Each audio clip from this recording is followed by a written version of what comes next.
오늘 보니까요, 성경에 오순절 날이 이미 이름에 사람들이 다 한 곳에 모였다 했습니다.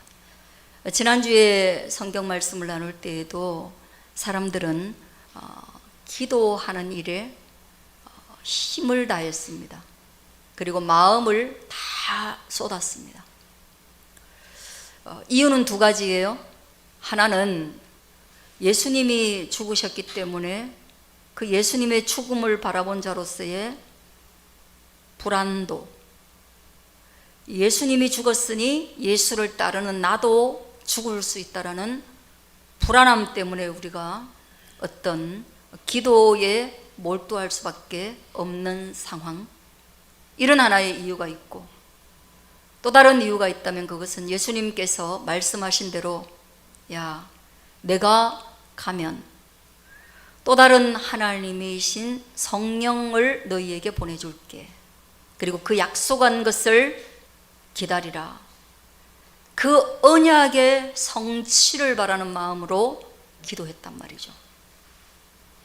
어쩌면 모든 사람에게 이 두 가지 마음이 다 있었을 것입니다. 그게 대부분 사람들이 기도할 때의 마음입니다.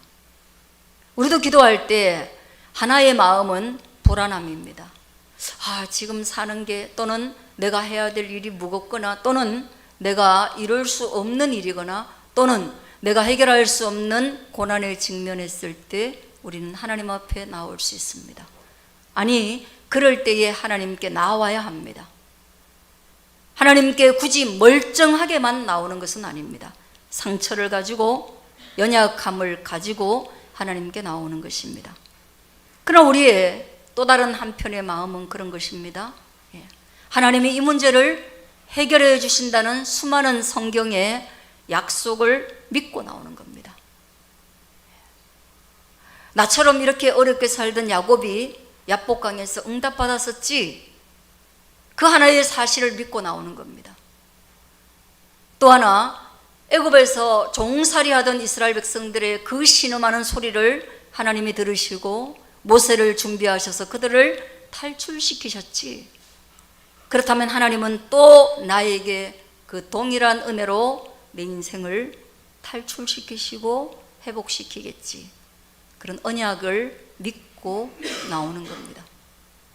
저는 이 두 가지 마음이 여러분 공존할 수 있다는 것을 생각하시고, 어떤 마음이 더 크든지 간에 결론적으로 하나님께 나올 수 있는 저와 여러분 되기를 주의 이름으로 축원드립니다. 하나님께 나와야만 문제 해결이 시작됩니다. 왜냐? 하나님이 그 문제를 주셨을 때 내 앞에 나오라고 그 문제를 주셨기 때문입니다. 우리 스스로 해결할 수 있는 문제를 만났을 때 누가 하나님께 나오겠습니까? 그러나 그 어려운 문제를 주신 하나님은 우리로 하여금 나와라. 어디로? 말씀 앞으로. 어디로?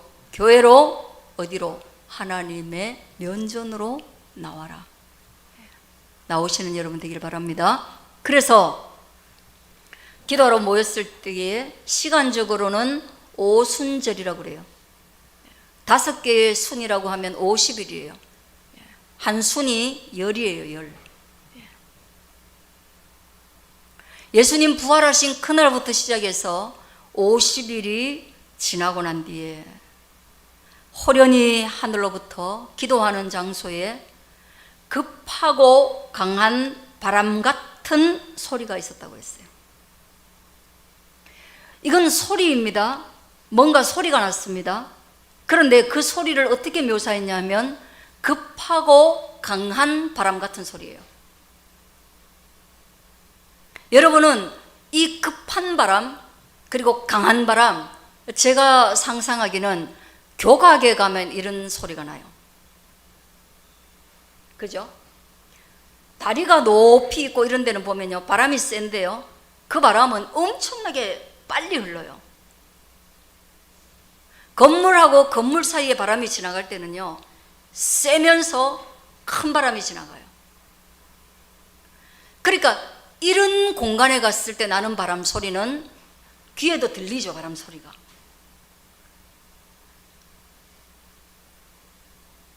누가는 그것을 급하고 강한 바람과 같은 소리라고 했는데 다른 사람이 들었을 때는 다르게 표현할 수도 있을 거예요. 그럼 우리는 누가의 전달을 그냥 받는 겁니다. 바람이 아닙니다. 바람 같은 소리입니다. 아시겠죠? 읽으시면서 너무 선명하게 그려집니다. 급하고 강한 바람 같은 지금 소리가 나는 것입니다. 그들이 앉은 온 집에 가득하며, 그 봐요.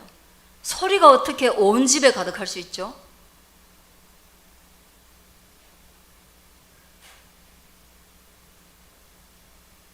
과거에 소리라는 것은요, 한 공간을 가득 채우는 것이 어려울 때입니다. 지금 소리는요, 우리 지금 여기 있는 스피커만 켜더라도 이 공간을 다 채울 수 있어요.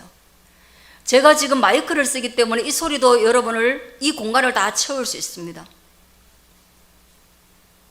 그 채운다는 말은 이 공간 안에 소리로 가득하단 말이고, 그리고 모두가 다 들을 수 있는 소리라는 얘기예요.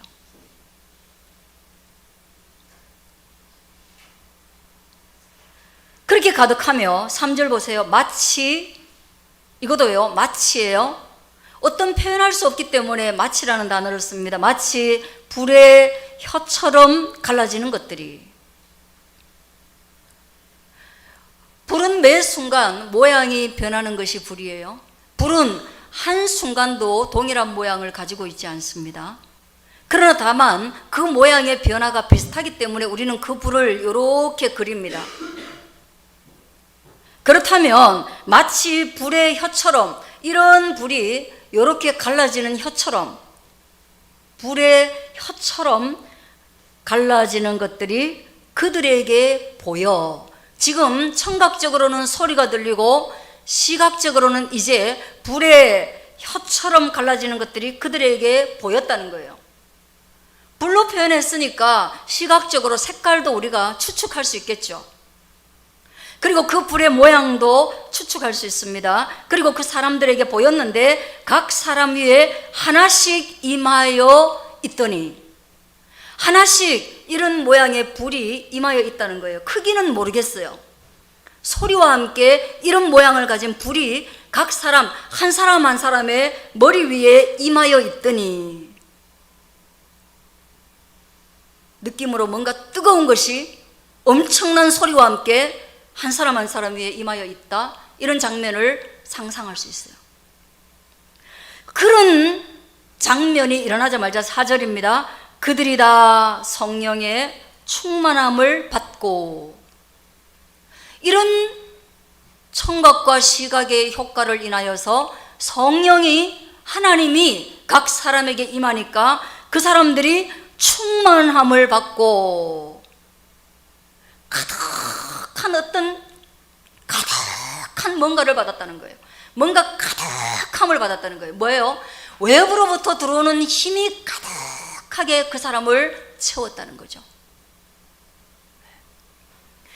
원래 우리가 나로 가득 차 있잖아요, 여러분. 그죠? 우리 자신은 나로 가득 차 있어요. 내 얼굴, 내 마음, 내 생활, 내 삶, 내 경험, 내 지식, 내 지혜, 내 언어, 이걸로 가득 차 있다가 뭔가 외부로부터 다른 것들이 꽉 들어와가지고 이 모든 것들을 작게 하고 외부에서 들어온 것이 내게 가득하게 될 그때에, 그 가득하게 들어온 그게 누구냐? 내가 아니라 성령, 하나님이 내 안에 가득 들어왔다는 것입니다. 할렐루야. 하나님이 나를 사로잡았기 때문에 나는 없어지고 하나님으로 충만하게 되었을 때 결과론적으로 어떤 일이 일어났느냐? 성령이, 하나님이 말하게 하심을 따라 다른 언어들로 말하기를 시작했다는 것입니다. 내가 말을 했다는 거예요. 하나님이 내 안에 들어왔는데 내가 말을 하는 거예요. 어떤 말을 해요? 각자 다른 언어들로 말하기 시작했다는 거예요. 이거를 가리켜서 성경은 방언이라고 얘기합니다. 방언. 원래 똑같은 말을 하는 사람인데요, 소리와 불과 그리고 그 충만하게 임하는 그 상태에서 다른 언어를 말하기 시작했다는 거예요. 여러분들은 이런 방언들을 요즘은 우리나라에서 경험하기가 좀 어렵습니다. 그러나 여러분 순복음교회 가면요, 순복음교회를 다른 말로 하면 오순절교회라 그래요. 그러니까 순복음교회가 지향하는 게 뭐냐? 이 오순절날 모여 있었던 사람들에게 임하였던 이 형태, 이것이 오늘날도 이루어진다라고 믿고 요 모양을 교회에 나타나게 하기 위해서 애쓰는 교단이 순복음교회예요. 이해가시겠죠? 그러면 그 사람들은 뭘 하겠어요? 모여서 기도하는 게 1순위예요. 장로교는 뭡니까? 장로교는 뭐예요? 개혁주의 신학이라 그래가지고 뭡니까? 성경 해석에 마음을 다하는 거예요. 우리는 어떤 교회예요? 장로교예요. 그래서 기도보다 무엇에 집중하느냐? 말씀에 집중하고 바른 말씀의 해석에 집중합니다. 그런데 오순절 교회 사람들은 말씀에 대한 해석 능력이 좀 떨어져요. 그 대신에 그들은 뭘 많이 합니까? 기도를 무지무지 많이 해요. 그래서 그들이 앉아가지고 기도할 때 보면은 우리 장로교회 성도가 오순절 교회에 가면 깜짝 놀라요. 왜냐? 다 방언을 말해요. 그래서 그 교회에서 앉아가지고 다 같이 기도합시다 이러면은 와글와글와글 하면서 다 모르는 말을 막 떠들어요. 우리가 모르는 말을. 그럼 장로교 교인들이 놀래가지고 무슨 이런 교회가 있나 하고 막 뛰어나와요. 무서워갖고. 왜? 생소해서. 근데 장로교 교회가 생소할 이유는 없어요. 왜냐하면 이 사도행전을 우리가 배우잖아요. 배웠잖아요. 각기 다른 언어로 기도할 때 말한다고 하잖아요. 그래서 그분들은 날마다 모이면 이 현상을 갈망하고 이 현상을 자기들의 삶 속에, 교회 속에 이루려고 애쓰는 교회라 이 말입니다. 그래서요, 방언을 말하는데 저는 이 방언이 좋다 나쁘다 이걸 떠나서요, 이 방언은 성경이 약속하 친 것이 이 땅에 이루어진 것이기 때문에 하나님이 허락하시면 여러분들도 사모하고 방언을 주세요라고 이야기하면 이 방언을 말할 수 있고, 그리고 이 방언을 말할 때 이 방언이 여러분의 입에서 터질 때 그 이전의 현상이 뭡니까? 여러분 안에 하나님으로 충만한 경험을 한다는 것입니다. 멸시하지 마시고 두려워하지 마시고 무시하지 않으시기를 바랍니다. 그리고 그게 급하고 강한 소리와 함께 불의 혀같이 갈라지지 않을 수도 있어요. 어떤 사람들은 눈물을 흘리며 기도하다가 방언을 받고, 어떤 사람은 너무 힘든 일이 있어서 차를 타고 운전하면서 기도하면서 가다가 방언 받은 목사님들도 계시고, 어떤 사람은 막 죽으려고 하다가 높은 데 올라가서 뛰려고 하다가 하나님께, 하나님 내가 이런 선택을 해도 천국 갈 수 있을까요? 라고 기도하다가 방언 받았다는 사람도 있어요. 그리고 각기 다른 언어라는 것은 어떤 언어일까? 제가 경험한 바로는 그냥 일반 사람들의 각기 다른 언어라는 것은 그냥 아주 짧은 어떤 그 언어들, 마치 내가 아프리카 언어를 들었을 때 전혀 못 알아듣겠는 그런 언어들, 그런 언어를 하는 사람도 봤고요.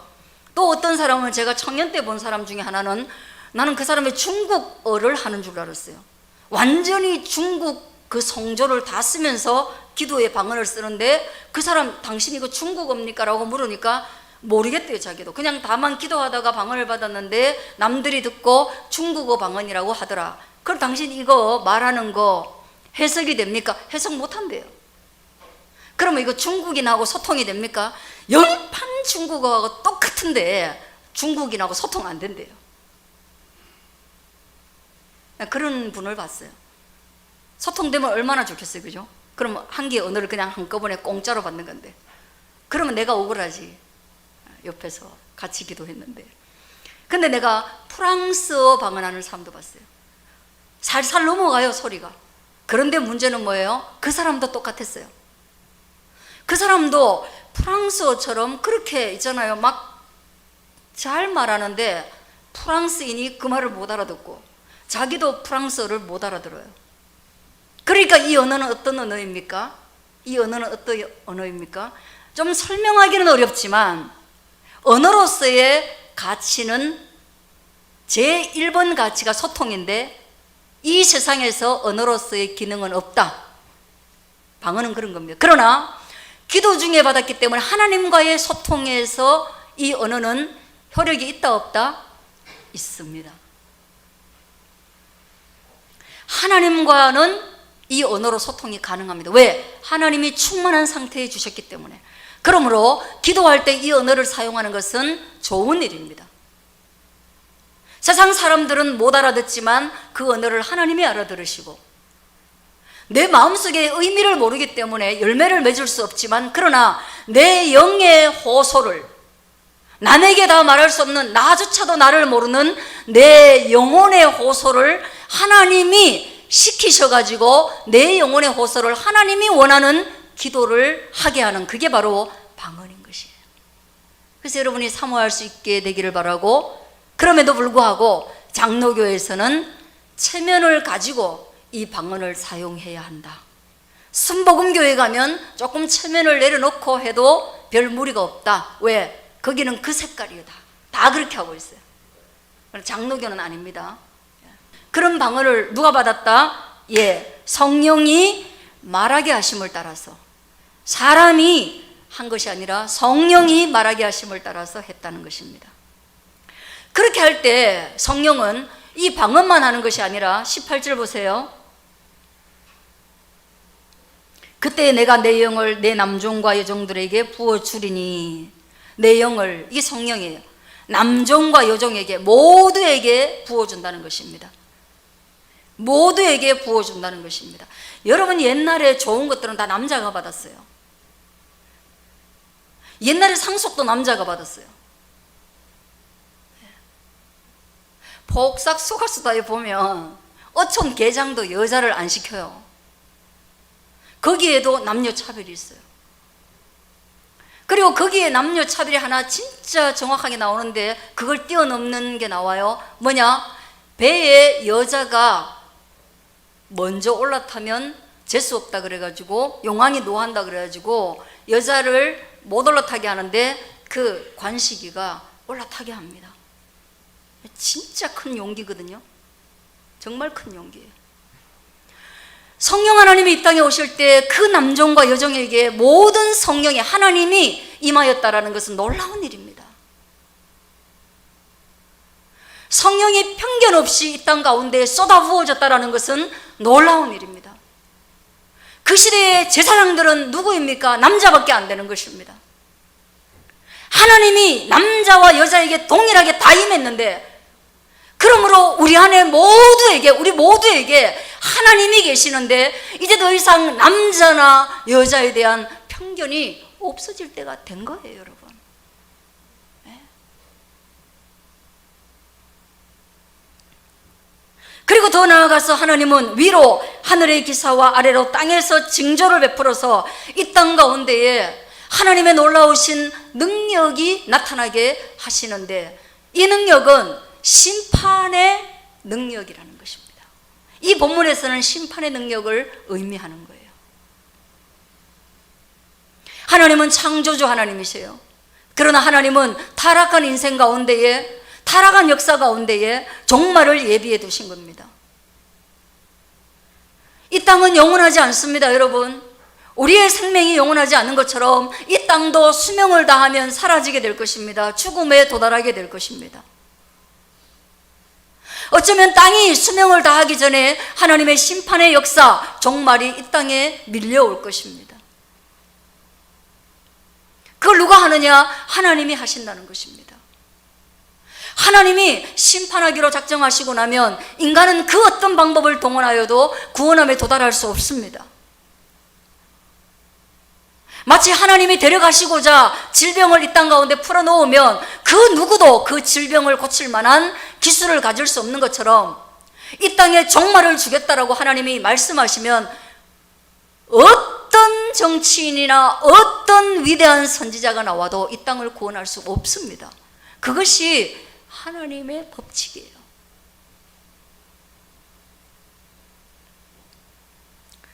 이 10절에 그런 징조가 있습니다. 주의 크고 영화로운 날이 이르기 전에 해가 변하여 어두워지고 달이 변하여 피가 되리라. 세상은 지금껏 보지 못하는 일들로 가득하고 그래서 풀어야 될 숙제로 가득하다. 기이한 현상이 계속해서 나타난다. 그러므로 알지 못하는 새로운 것들이 나타나기 때문에 거기에 대한 새로운 해결 방안이 필요하다. 혼란이 다가온다. 각자 도생하기에 급하여진다. 타인을 돌아볼 만할 여유가 없어진다. 왜냐하면 이 두려운 시대가 역사로 다가오기 때문에 인류는 총체적인 어려움을 겪게 된다는 거예요. 그러나 성경이 마지막에 우리에게 해답을 제시해 줍니다. 이렇게 크고 엄중한 역사의 현실 앞에서 우리가 가질 수 있는 단 하나의 해결책이 있는 것입니다. 그럼에도 불구하고 하나님이 해결책을 숨겨놓은 것입니다. 그것을 사람의 손에 맡기지 아니하고 과학적 기술력에 맡기지 않았습니다. 한번 따라하겠습니다. 21절 같이 한번 큰 소리를 읽어보겠습니다. 시작. 누구든지 주의 이름을 부르는 자는 구원을 받으리라 하였느니라. 할렐루야. 해답으로 이거 하나 주신 거예요. 죄로 오염된 세상 속에서, 하나님이 만든 세상 속에 인간이 주인 노릇하고 있는 이 세상 속에서 하나님이 이 세상을 끝내고자 하실 때에 그 끝내고자 하시는 하나님의 의도를 거절하고 문제 해결을 위하여서 동분서주하는 인류의 역사 속에, 그래서 어느 지도자가 나오면 이 인류를 구원할 것인가, 어느 과학적인 기술이 새롭게 등장하면 이 인류를 구원할 것인가 라고 온 인류가 떠들고 있을 때에 죄의 삭슨 사망이라는 이 틀을 벗어날 수 없는 인류의 운명 속에 하나님이 하나의 열쇠를 주신 것입니다. 다 필요 없고 다 무익하고 다 무용하고 누구든지 어느 한 사람의 예외 없이 누구든지 주의 이름을 부르는 자는 구원을 얻으리라. 할렐루야. 여러분, 어려운 날에 누구의 이름을, 주님의 이름을 부를 수 있기를 바랍니다. 새로운 삶을 시작하는 날에 주님의 이름을 부르시길 바랍니다. 내가 풀리지 않는 숙제 속에 갇혀서, 절망 속에 갇혀서, 루틴 속에 갇혀서 전전긍긍하는 그날에 여러분 주님의 이름을 부르시기를 축원합니다. 하나님이 이 땅 가운데 주신 자유는 오직 그거 하나밖에 없습니다. 죄로부터 자유함을 얻는 그것만이 자유인 것입니다. 내가 하고 싶은 대로 하고, 내가 먹고 싶은 것을 하고, 내가 사고 싶은 것을 사고, 이건 하나님이 주신 자유가 아닙니다. 하나님은 오직 인간에게 가장 깊은 의미의 자유를 주셨는데, 죄인은 하나님께 나아갈 수 없는데 그 하나님께 나아갈 수 없는 죄인이 오직 주의 이름을 부름으로 말미암아 그 죄인이 하나님께 나아갈 수 있는 자유를 얻는 것, 그것이 인간이 누리는 최고의 자유라는 것입니다. 할렐루야. 자유는 뭡니까? 하나님께 나아가는 것, 그게 자유입니다. 원래 하나님께 못 나가요. 죄인이 어떻게 하나님께 나아갑니까? 그래서 예수님을 부르는 것입니다. 저 하나님께 나아가고 싶어요? 안 된다. 죄 때문에 안 된다. 예수님이 나를 위하여 내 죄를 때문에 십자가에 죽으셨잖아요. 그래, 그럼 넌 나갈 수 있다. 그리고 예수님께서 나를 위하여 부활하셨잖아요. 그래서 내가 죄인이 아니라는 것을 증명하셨잖아요. 그래? 그럼 너 죄가 없구나. 죄 없는 자는 하나님께 나올 수 있다. 하나님께 자유롭게 나올 수 있다. 너 하나님께 나오는 자유를 너에게 준다. 진리가, 예수 그리스도가, 진리가 너를 자유하게 하리라. 예수 그리스도가 너를 죄로부터 자유하게 하리라. 할렐루야. 이게 우리 자유예요. 그럼 하나님께 나아가면 여러분 모든 일이 해결되는 겁니다. 하나님께 나아가면 모든 일이 해결되는 겁니다. 마치 어린아이가 아버지께, 엄마께 가면 모든 일이 해결되는 것과 마찬가지잖아요. 그래서 하나님께 나가보면 그때 진리가 우리를 자유케 해서 하나님께 나가면은 그때부터 하나님을 깊이 알게 되는 거예요. 깊이 알게 되는 거예요. 옛날에 우리요, 어렸을 때 아버지 무서워가지고 아버지 방에도 안 들어가요. 아버지가 얼마나 무서운지. 아버지가 방에 혼자 계시잖아요. 자식들이 6남매인데 아무도 그 방에 안 들어가요. 맞죠? 아버지 그렇게 무서운 존재예요. 아버지를 알 길이 없어요. 왜냐? 아버지하고 아버지께 나가는 게 이렇게 부자연스러운데 아버지를 알아야 아버지를 이해하고 아버지를 사랑하죠. 나갈 수가 없어요. 무서워가지고. 언제 나갈 수 있습니까? 우리가 어른이 되고 자식한테 밥을 먹여보고 세상이 얼마나 치열한지 알게 되고 부모의 책임감이 얼마나 무거운지 알게 되고 아버지의 자리가 얼마나 고단한지 알게 되고 그때 비로소 아버지께 나아가서 아버지 감사합니다 그 말을 하는 순간 모든 인생이 이해되고 아버지하고 그때부터 소통이 되는 겁니다. 그래서 결혼하고 난 뒤에 아버지를 이해하게 되죠. 그런 겁니다. 성령님이 우리에게 오시고 예수로 말미암아 자유롭게 아버지께로 나아간 자만이 하나님을 알게 됩니다. 그 하나님을 알게 됐을 때 하나님을 위하여 살 수 있고 하나님께 감사할 수 있습니다. 오늘 제자들은 성령의 임하심으로 말미암아 이제 다시는 두려워하지 않습니다. 두려워서 여기 모였지만 이제 다시는 두려워하지 않습니다. 그리고 하나님이 나가라고 세상으로 나가라고 말 안 해도 성령이 오셨기 때문에 뜨거운 마음으로 이제는 예수님처럼 세상에 나갈 수 있고 살아갈 수 있는 것입니다. 저는 여러분들이 기도할 때 그런 경험을 할 수 있기를 축원합니다. 기도하겠습니다.